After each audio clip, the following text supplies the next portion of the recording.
how do we explain why is it that we do have a preferred lender? So I'll tell you why I have a preferred lender, okay? So we have a couple different things. Oh my gosh. There we go. Okay. Okay, so we have our closing times, okay? Now, anybody can tell you, sure, we'll close in 30 days, but then can they really put their like money where their mouth is, right? Is it really going to happen? So if we have a track record of bad experience with a lender, I communicate that to the client coming to me that says, yeah, I'm using US Bank. And I'm like, great, are you okay closing a week late? Are you okay with that? As long as you're okay with that, let's use US Bank, right? Serious, I'm so mean, but it's the truth. That is the track record that I've had with US Bank. They don't close on time. Why don't they close on time? Well, they don't close on time because their underwriters are in a different state than what their loan officers are in. So they can have all their underwriters, like, so I'm in Idaho, their underwriters are in Seattle or Portland, somewhere around there, over there. So we are now a file in a basket waiting in line. That's what we are. Do they care that we need to close on time? They don't. Banks never care if we close on time, just so you know. Okay, so as long as they're okay with that, then let's go ahead and use US Bank, right?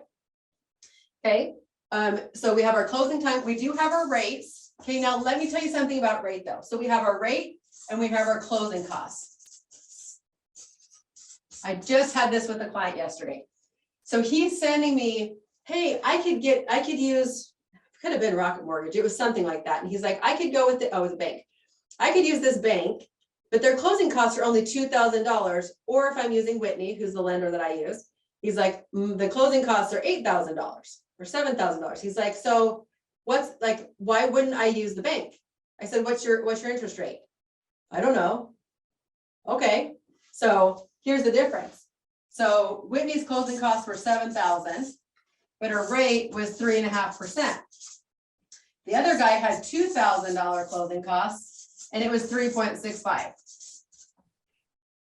And what I told him was, you're either going to get it on the front end or you're going to get it on the back end. But if somebody's trying to tell you that they have these really cheap closing costs, they're making money somehow. You just have to dive in and find out how, because they're not being honest and truthful up front about what they're actually charging you. So if they say the rate's lower, I would check to see what the closing costs are. If the rate's higher, check to see what the closing costs are. Have them compare. We don't want to, like, if that's what they want to do, that's their choice. We just want to educate them on, will we close on time? I pick a lender who has local underwriters, okay? The other thing that we have is, are they self-employed? Okay, are they self-employed? Is it complicated? Like, is it a complicated person? Do they have a 600 credit score and a green card? Well, we better be real careful using US Bank if we got a 600 credit score and a green card, because they're not very flexible. Their underwriters are like not very flexible. So that's when you have train wrecks happen. That's when they end up not qualifying when they go to underwriting, right? Because we know the process here.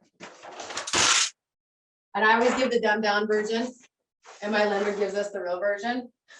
But your loan officer like gathers the papers, and a smart one can be able to assess them, but the dumb ones don't, right? So they're just the gatherers. And then we have our, when we go to underwriting, oh my gosh, underwriting, can't speak of the words today. This is where we have the problems. So if you have a loan officer that can't, just gathers and then shoves everything off to underwriting, but guess what? Underwriting's 3 weeks into the process.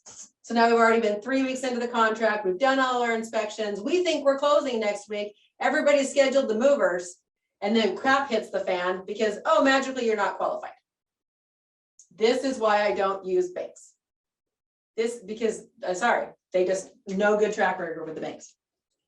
If there's a good one that wants to prove it to me, that's great. They can, but so far they haven't.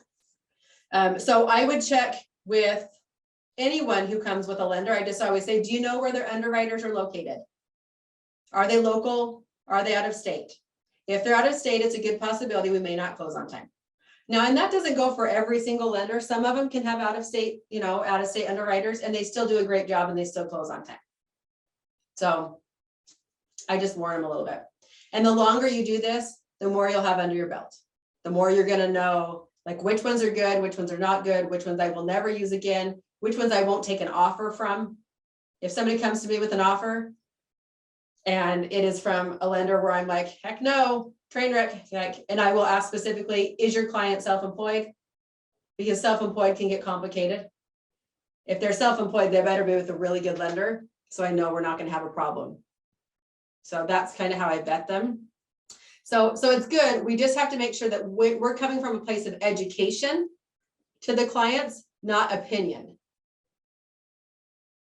That's how we get in trouble, is if we come with opinion.